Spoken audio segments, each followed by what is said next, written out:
Timothy Jensen, Jensen Transport in Independence, Iowa. Hey guys, it's cold out here, so that makes trucking difficult. I mean, it doesn't matter whether it's a spotter truck, a regular truck, it doesn't matter how many times you do your pre-trips, doesn't matter how the truck acted yesterday. I mean, there's so many factors, whether it's moisture in your air tanks, say a little bit of water in your fuel, anything, condensation. I mean, when it goes from about 40 degrees and then goes to zero, you've just got so many factors, environmental factors that you have to deal with as a truck driver.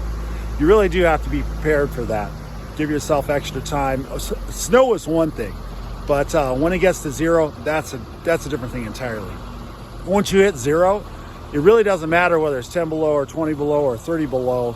And wind chill only affects living things. Wind chill does not affect equipment because it's wind.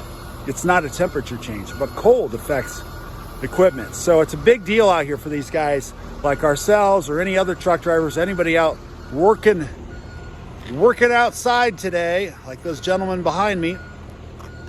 It's cold, and you got to plan for that.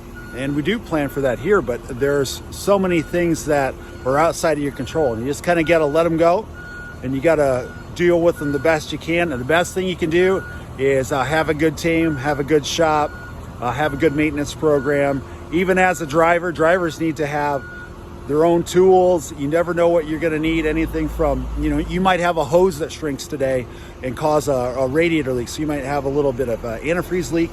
You need to have a screwdriver for that, tighten that up, or a 5/16, I believe it's 5/16 socket wrench.